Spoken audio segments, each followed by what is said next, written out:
Hi,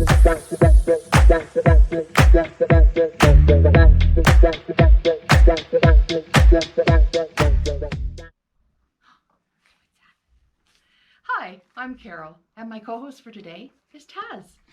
This is Taz, or Tazzy Bear, as he's affectionately known. He is a quarter horse. He's 19 years old, and he's registered with the American Quarter Horse Association. He was one of a two-member team of a heel team, which is basically a rodeo roping competition. And Taz came to us with sort of lingering injuries from unknown accidents, but he has just the sweetest nature, and just about any of the horses on the ranch, I think. Anyways, don't tell anybody I said that. He was actually destined to be destroyed after the second accident. He has no real health issues to speak of, just sort of movement issues. And his favorite activity is playing in the sprinkler. Right, Taz? You love your sprinkler. And his best friends on the ranch are Polly and Cash. And that's all we have to say about Tazzy Bear this morning. He already had his apple, so he's happy, right? Okay, enough horsing around. Let's get on with the knitting. Okay, I'm back from the barn, so let's do this thing. If you haven't watched my introduction video, I'm Carol, and I'm coming to you today from the southeast corner of Alberta, Canada.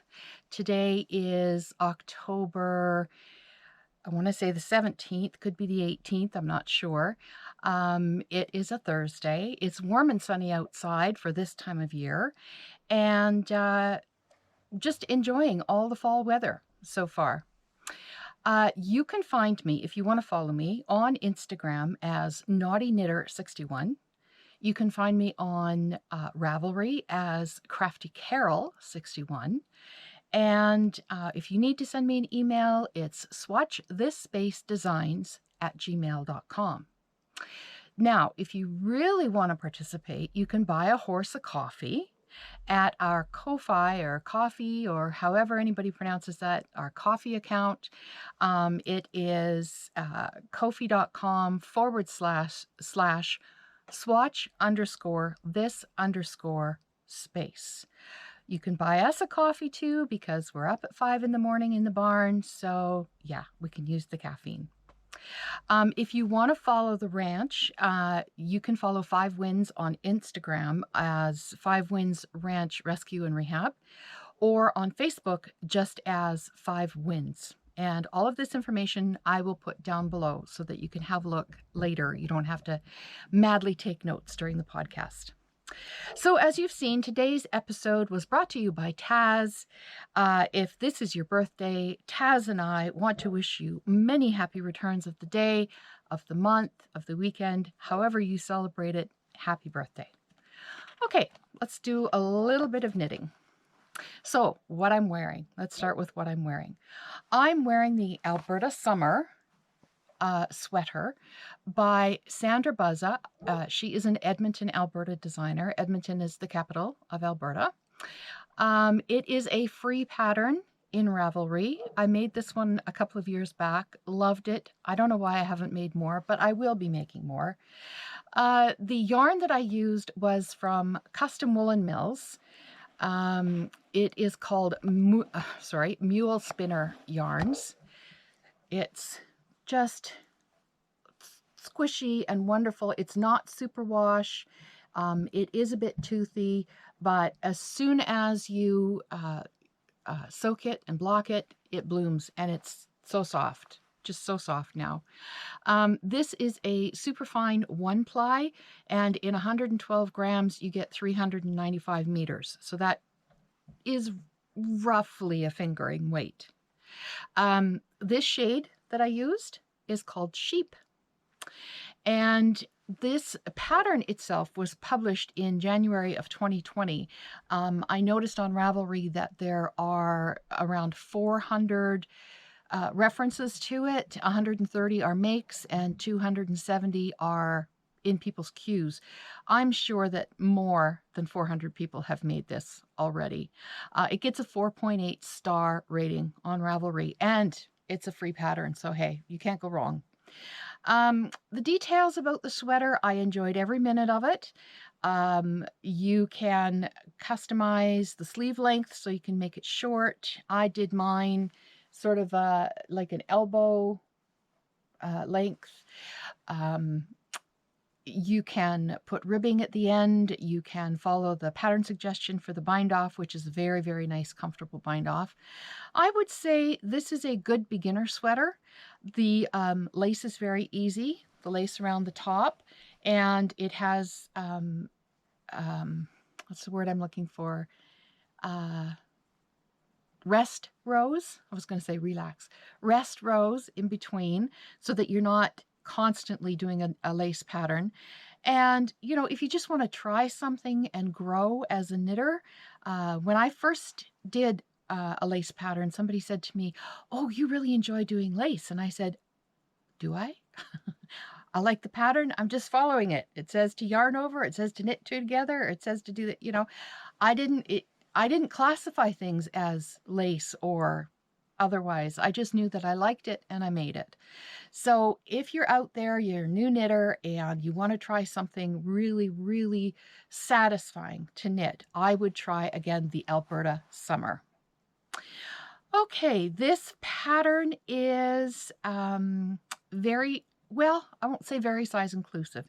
It fits up to a 50-inch bust. Now, in today's market, that's not inclusive. Back then it may have been, but I think in the last 18 months or so to 2 years, people have really seen an increase in inclusivity in patterns. So if it jumps all the way up to a 65-inch bust, you know that if you take 10 inches of positive ease off of that, it goes right up to a 55-inch bust. Plus, it lets you customize your positive ease. So this one goes up to a 50-inch, which is not bad by today's standards, but it could be better. It uses a 3.25 and a 3.75 millimeter needle. I used the recommended yarn, which is the Custom Woolen Mills, and just really enjoyed using that yarn. I was worried that it was going to be strange to work with at first, but it's not. It's very, very comfortable to work with.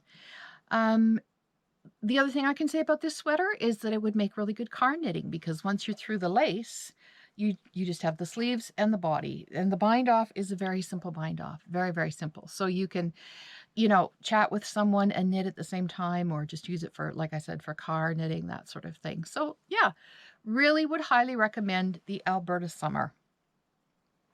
Now, Custom Woolen Mills, I just want to say a little bit about them. They are a shop. They're a mill and a shop that's in central Alberta. They're not too far away from me. They're probably about 4 hours drive. But it's really neat because they do mill tours. They do have a season. So I believe it starts around the long weekend in May in Canada and goes to Labor Day weekend. You do need to phone the mill and find out if they are running tours, and they're wonderful. They're just absolutely, this mill has been in operation for quite a few decades. So it's fun to see all the old machinery. And then, of course, it's fun to go through the shop as well. Their price points are amazing for their yarn, just amazing. And they have the natural colors of yarn. They also have an extensive garden system on the property that they're situated on, and they grow all of their own natural dyes, and they dye their own yarn there as well. I think they spin the majority of Alberta sheep farmers, some Saskatchewan, some British Columbia. Those are our neighboring provinces to the east and to the west. But they're a very, very busy mill, so their product comes highly recommended.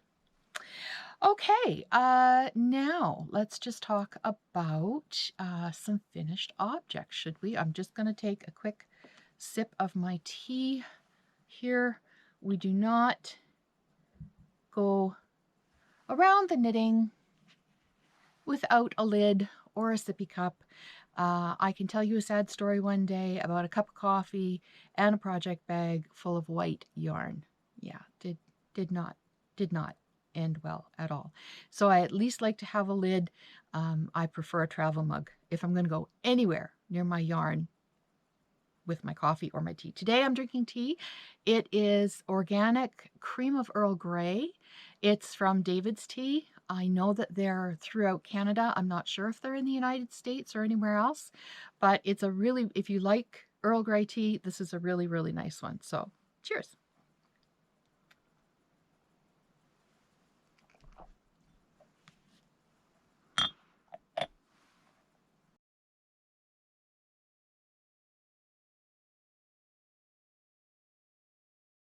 Some finished objects.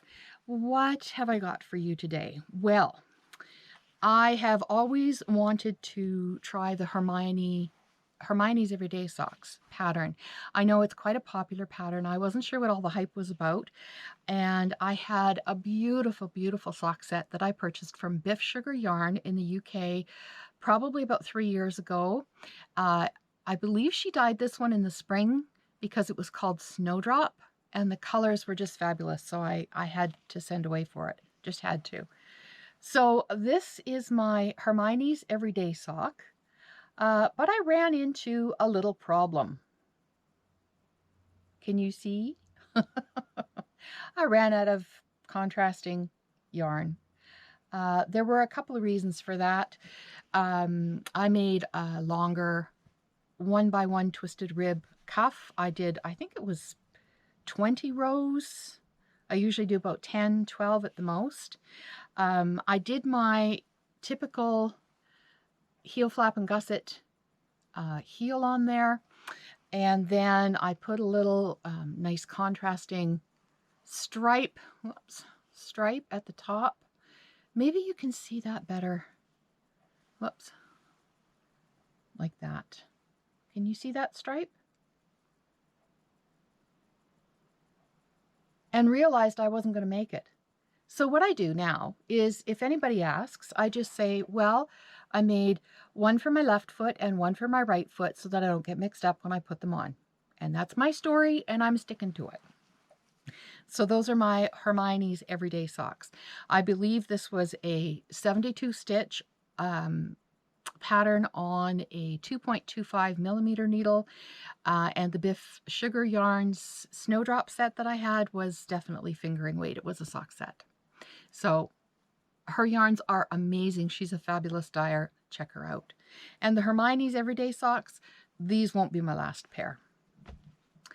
Now, the next pair of socks that I made were inspired by Marie of Old Time Knits. She made a pair in 2 colors. One was called flax and one was called linen.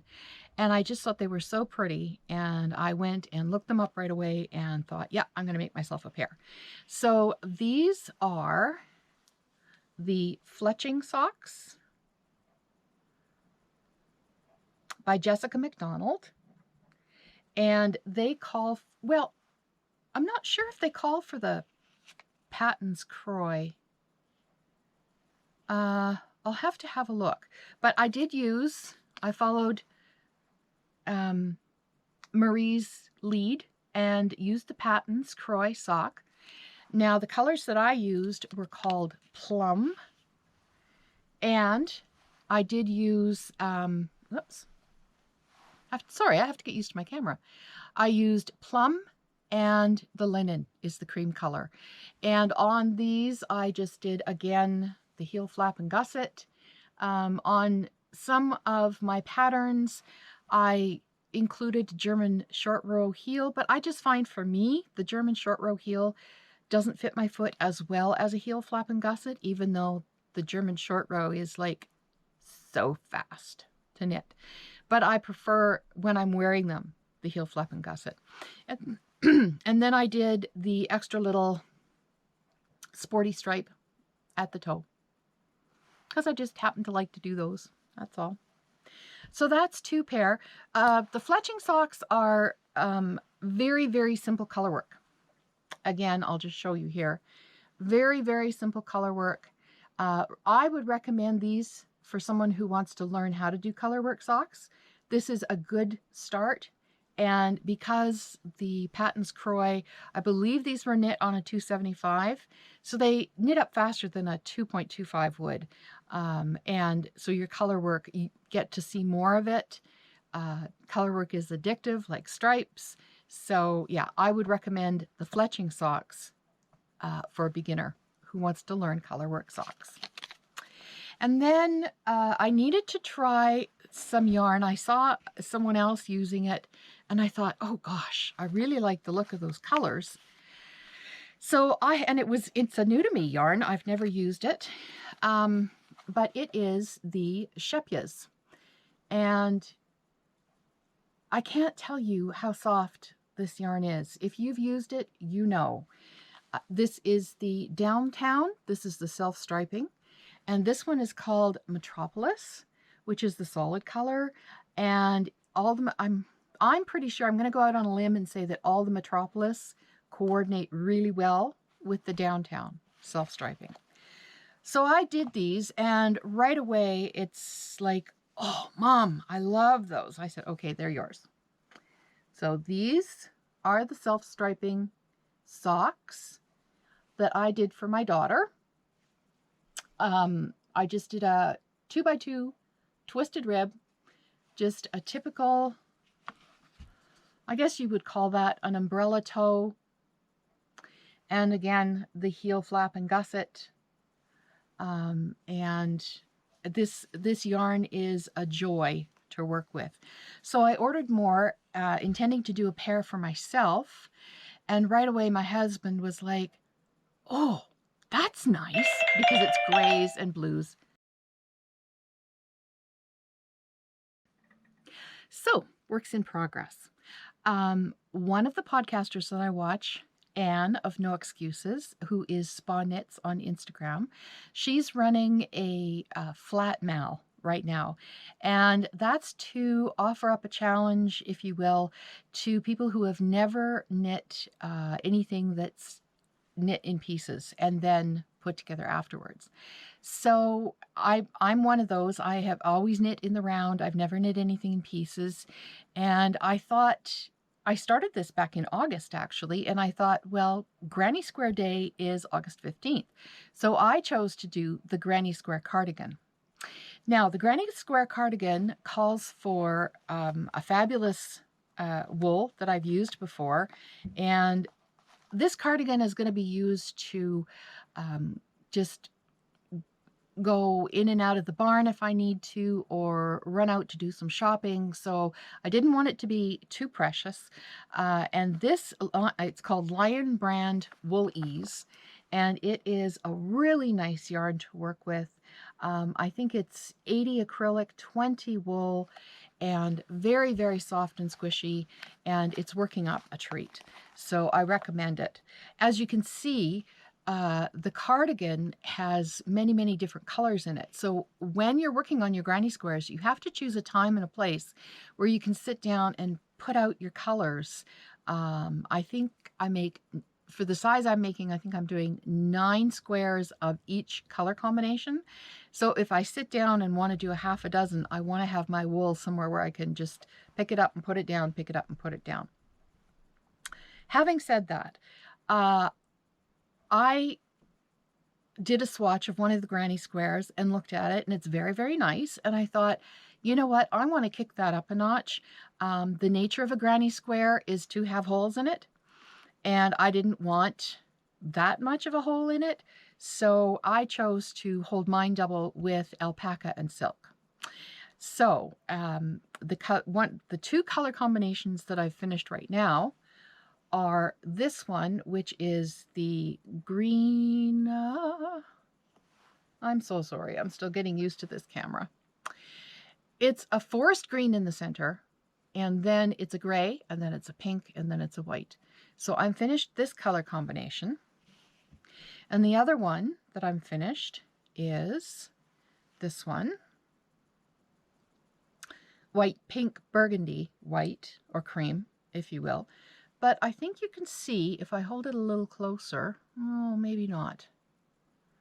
I don't know if you can see the halo on there, but it fills in, holding it double with the woolies fills in a lot more of the granny square than it normally would. So I'm having a blast with that. It is taking me a little bit longer to do it. I'm not sure I'm going to get to it by the end of the mal, but the majority of the labor in this sweater is doing the squares. It's a very simple layout when you're ready to whip stitch it all together. So I'm looking forward to getting to that point. So that's one of my works in progress. Another work in progress that I have with me right now is, this is just one of my project bags that I like to make. Let's see. Nope, that way.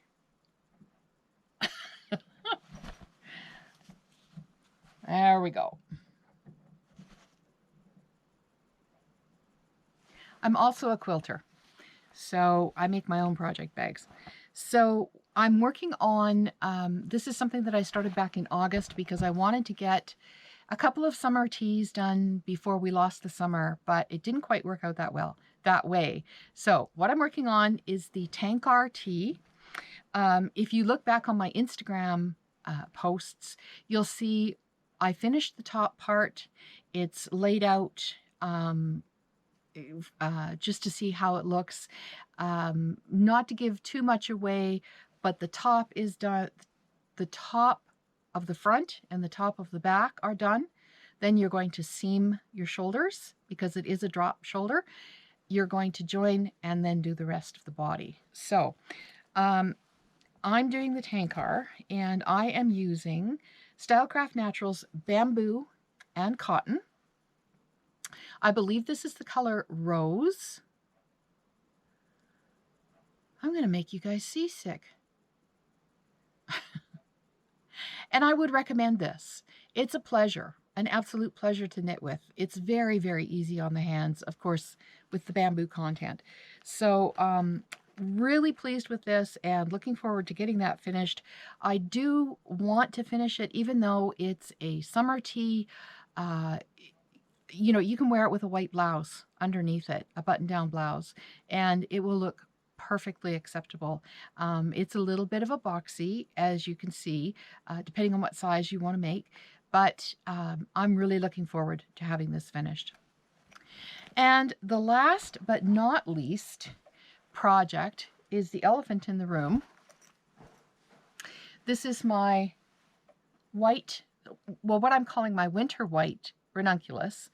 I'm doing it as part of a knit along with the Fruitful Hands, Miss Diana and Miss Katie. And I already have one ranunculus, which is light blue. This one I am using Rico Essentials. I think it's called Cashlana. It's cashmere and wool. I believe it's a 70-30 split. And I'm holding it double with the alpaca silk. You will notice that I don't use mohair. I find mohair a little bit too on the itchy side, so I tend to stick with alpaca if I use it. I'm going to do just elbow length sleeves like the one I'm wearing. I don't like a long sleeve. I find that I'm pulling them up all the time if, you know, if I have a long sleeve, so why make a long sleeve? And I did my own cast on for the neck. The cast on that she calls for in the pattern is not something I've done before. It looks a bit fiddly diddly to me, and so I just did a long tail cast on and followed the pattern. I love this pattern. I love it so much. I understand the hype. And so basically all I've got left to do is bind off the bottom and put the sleeves on, and I should be able to finish that by the end of the make-along. Yay me. There are a few projects that I don't have on the needles yet, but I'm planning to get on the needles. So one is the Weekender Crew by Andrea Mowry. I have chosen, I think I have it here somewhere.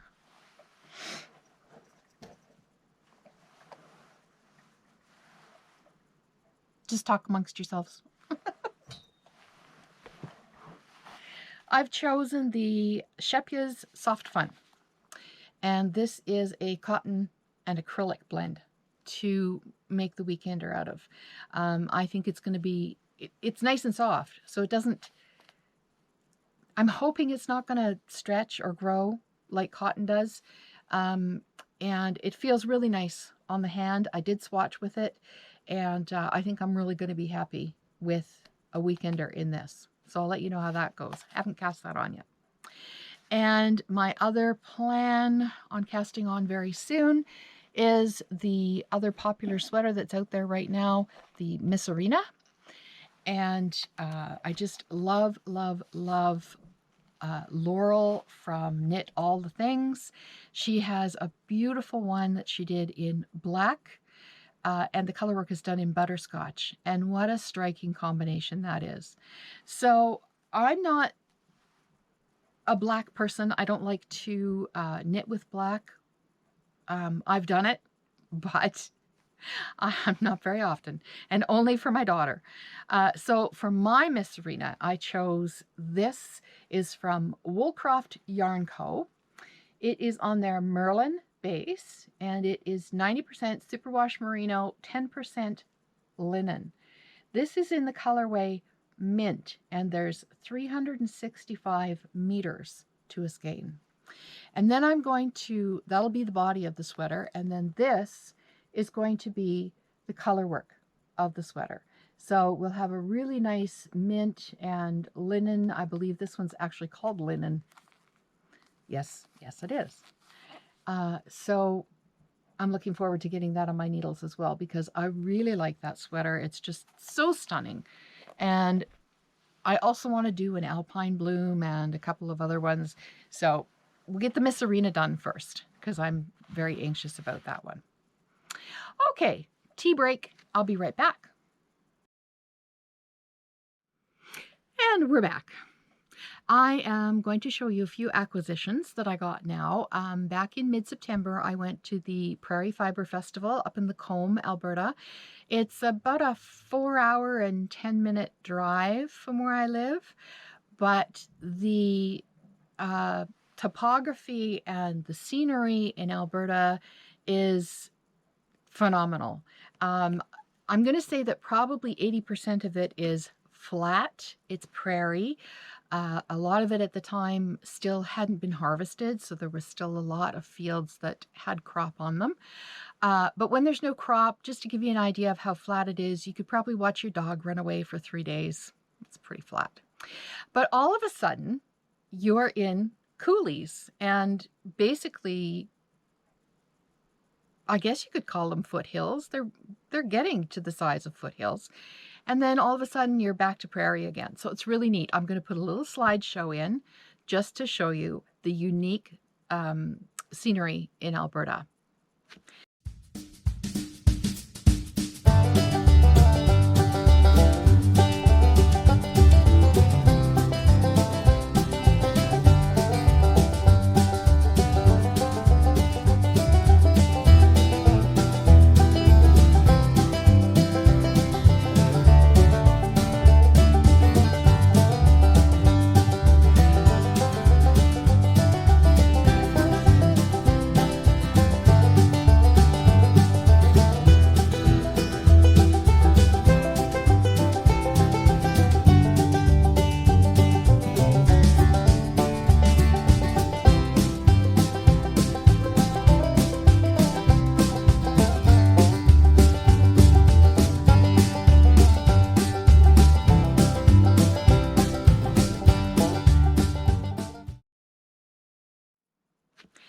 Now, let's get on to acquisitions, because that's the fun part.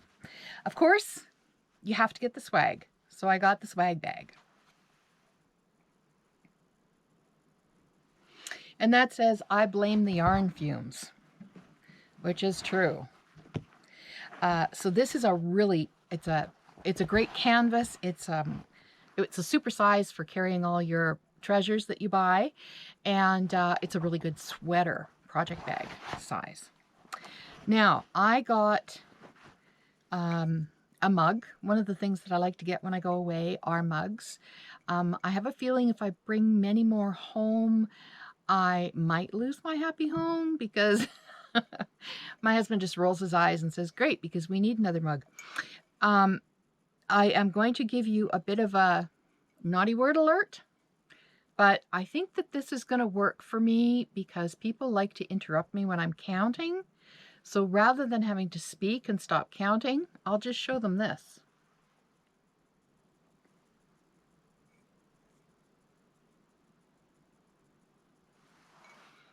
There.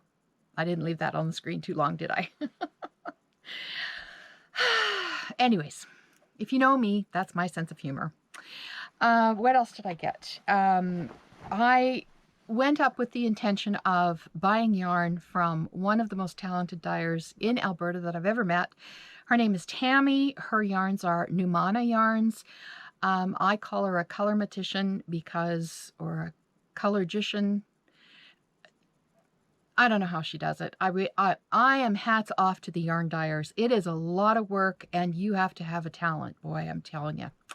And Tammy's got it in spades. Absolutely in spades. So a couple of colors caught my attention. This one is on her Barbary sock and it's called What Happens If? And this is Numana yarns. So this is absolutely autumn. Just screams autumn, like a bumbleberry pie or something to me. And I do have a beautiful color of alpaca silk blend that will go with this. So that was the first color that I spotted. It jumped into my bag, as they do. The next color I spotted is again on her Barbary sock. No. Is that what this one is? Barbary sock. Yeah. Barbary sock. I should say that that's 80/20 superwash merino. And there's 384 meters in a skein. This one is called Tomatoes in My Salad. Yes, yes it is. Tomatoes in my salad. But again, you know, I could not resist the fall colors in this skein of yarn. So before I knew it, it had jumped into my bag. And then I saw this one. Now, being a West Coast gal, I was born and raised in Vancouver, BC. And so I missed the mountains and the coast. And so I guess I was feeling very coastal. And this one is on her Salisbury sock base. It's 80/20 as well, 384 meters. And it's called Feeling Frozen. And it just put me in mind, it's looking a little bit darker right now than it actually is. But it just put me in mind of the West Coast, all the different blues and greens, and there's even a bit of gold speckled in there. So I asked Tammy to help me choose something to go with it.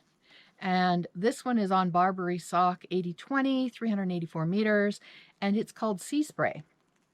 So these are going to be the two that I'm holding together.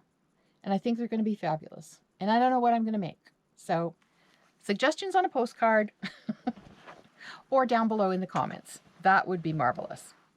So that was my haul. I hope you enjoyed the slideshow that I put together, or not slideshow, the little vignette of basically some of the geography that you would see in the province of Alberta.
time to move along now to the books that I'm reading. Okay, so in keeping with the season, fall is my favorite season. Halloween is my favorite time of year, second only to Christmas, only because I love all the vintage, spooky, monster, ghost story movies, you know, that came out late 30s, 40s, even into the 50s. And the two that I absolutely adore are The Uninvited and one called The Haunting. And I think everybody is familiar with those. Now, The Haunting was actually a book before it was a movie, and it was called The Haunting of Hill House by Shirley Jackson. This one I got from my library, and I'm reading it right now, just in keeping with the season. I'm going to say it's more of a psychological thriller. The nice thing about the old movies and the old radio shows, if you listen to them, like The Whisperer and The Whistler and The Shadow, and you don't see the monster. You don't see the blood, guts, and gore kind of thing. These movies and these old radio shows, they let you dream up your own monster out of your own mind, which is far scarier than anything Hollywood could ever show you. So I'm really enjoying The Haunting of Hill House because, again, like I said, one of my favorite movies is The Haunting. So that's what I'm enjoying reading right now before I go to bed, believe it or not. I was very, very excited the other day when a book that I had ordered arrived. It is Knitovation, and I think everybody has seen this one. It's all the podcasters are talking about it right now. It is full of color work examples. The charts are all in here. She absolutely encourages you to mix and match, and let me just get some examples. Birds, pumpkins, cherries. She absolutely encourages you to mix and match and do your own thing. And I have her other book, Knitovation, and it will come to me. I will link it below. But I'm very happy with this book, and I think that if you are into color work in any way, shape, or form, you need this book. Okay. The next book that I came across in my library, and it was quite by accident. I was watching The Grocery Girls. Shout out to my homies, because they're in Edmonton too. Was this one, Strange Brew. Now this one I got a few years ago. Strange Brew is unique in that right at the beginning of the book, they go ahead and they give you instructions for creating sweaters in Aran weight, DK weight, and sock weight. And this is a full recipe of measurements, stitch counts, lengths for your arm, for your body, different kinds of collars. And then the nice thing about it is there's color work charts. So one of my favorites, let me just see if I can get it here. And I think the first one that I'm going to do out of this one, bookmark would have been a good idea, right? Where is it?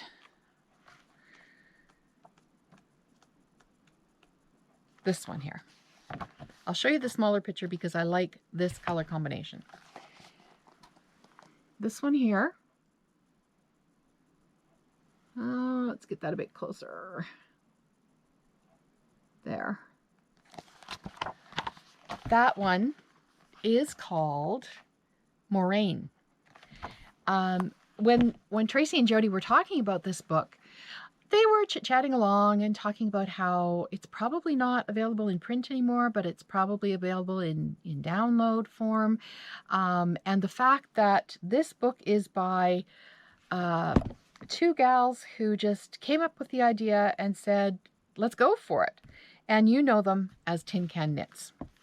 And I believe, correct me if I'm wrong, but I think Tracy and Jody were mentioning that Tin Can Knits is coming out with their own app. And I'm really looking forward really looking forward to playing with that app because I love Knit Companion. I love my row counter on my phone so that I don't have to have my tablet set up. So I've got the book and I'm waiting anxiously for the app, and hopefully it comes out soon. I'll have to find out and let you know.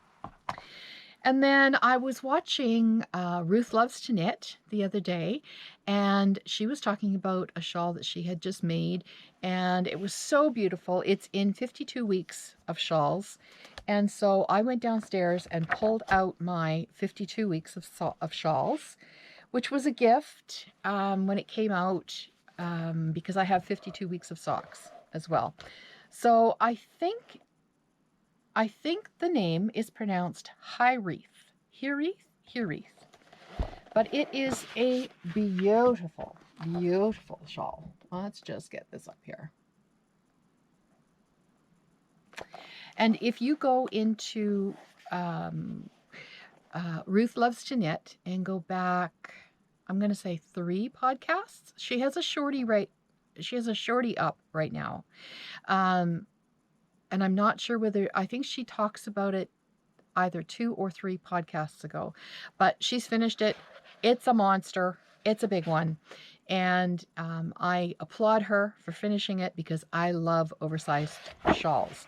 And so I got looking through this, as you do, with a cup of coffee, and came across another monster of a shawl. See if I can find it. It's in the back. Here we go. Where are you? Here. It's simply called Frost. And it's a very, very large shawl. No, I'm going the wrong way again. There.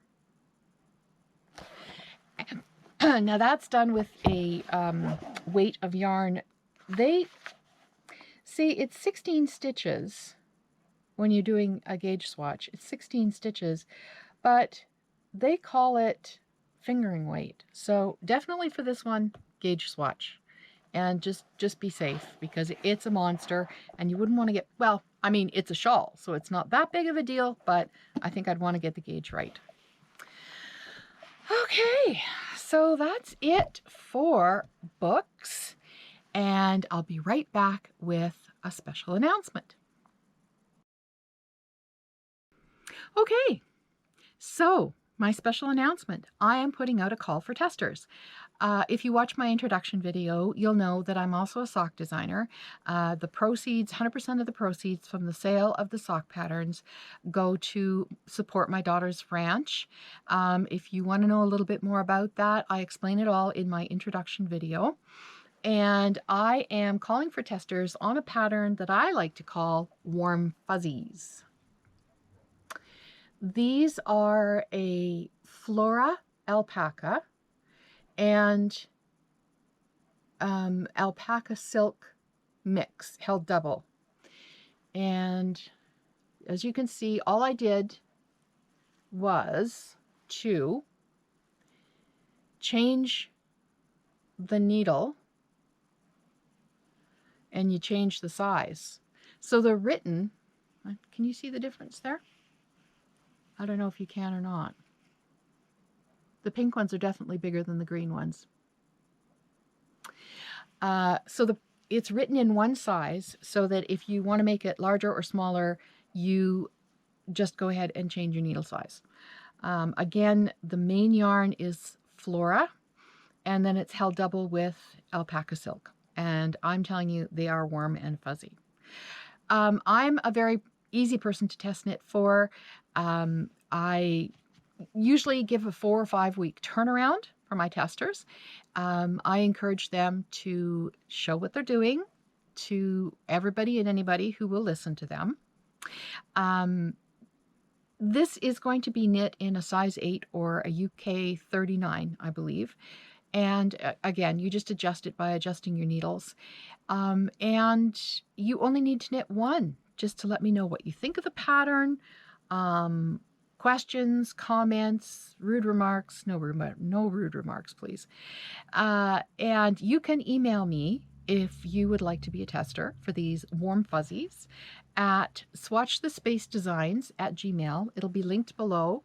I'll show you the socks again.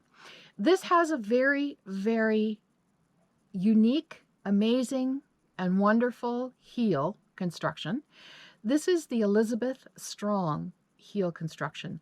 Elizabeth Strong is a Canadian artist, and a very dear friend of mine is actually in her knit group.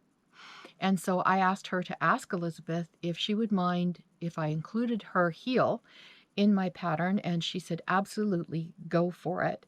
She's, I believe, 92 years of age and still going strong. No pun intended. Thank you, Elizabeth. So if you want to try a new heel construction, this was a new construction to me. I highly, highly recommend it. Give me a shout out via email, swatchthespacedesigns@gmail.com. So this is a little segment I'd like to call the Did You Know segment. And we're going to talk about the make-alongs that have come across my radar and that I think you'll be interested in too. The Fruitful Hands podcast, which is Diana and Katie, along with Amber of A Lovely Yarn, are running a Ranunculus make-along right now. It's called the Fall into Ranunculus Make-Along 2023. With the way that the sweater knits up so quickly, you could probably get one made by the end of the make-along, but pop on over to their podcast, look for the information, get it straight from the horse's mouth, as it were, and see if you maybe like to take part in that make-along.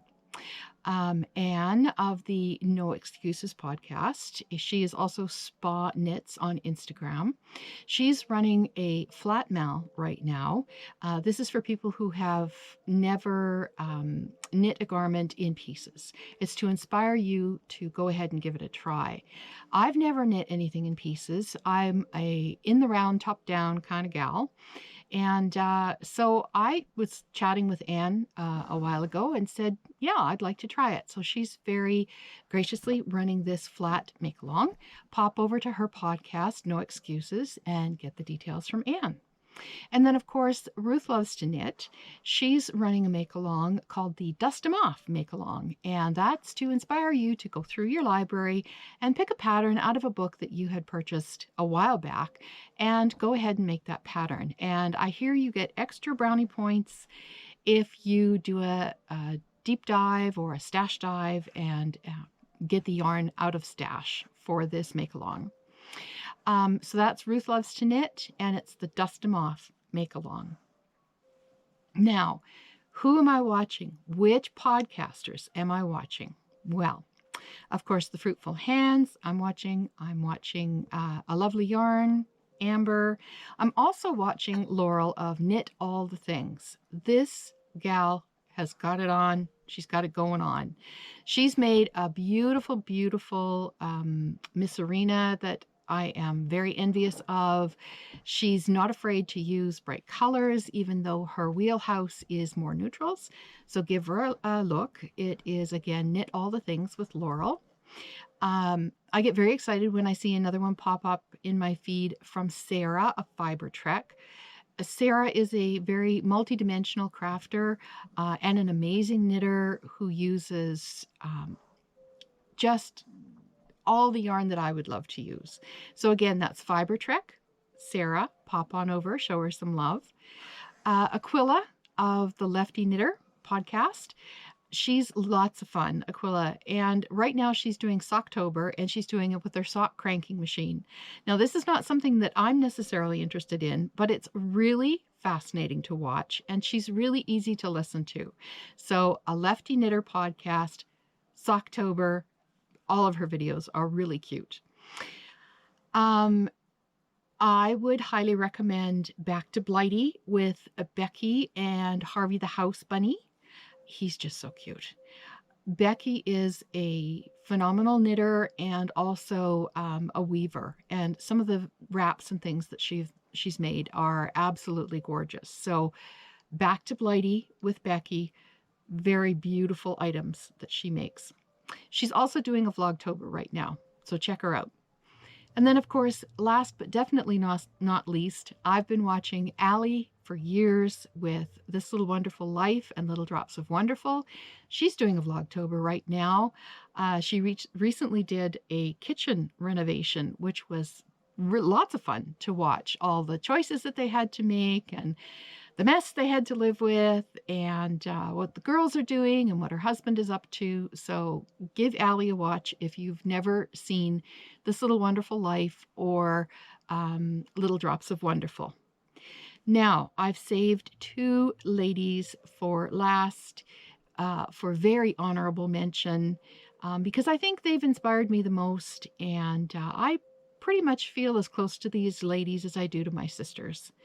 One is the lovely Barbara from Flame and Fibre podcast, who is currently vlogging daily right now. She started when COVID hit. She's up over 1,100 and something daily vlogs right now, and that takes some stick-to-itness, that's for sure. What did Barb teach me? Barb taught me to just be yourself and everyone else will adjust. So thank you, Barb. The other gal that I want to give a shout out to is the lovely Leslie from Not Quite Enough Yarn podcast. It's called Not Quite Enough Yarn, not because she has a lack of yarn, but because she has a lot of yarn that is not necessarily in a sweater quantity.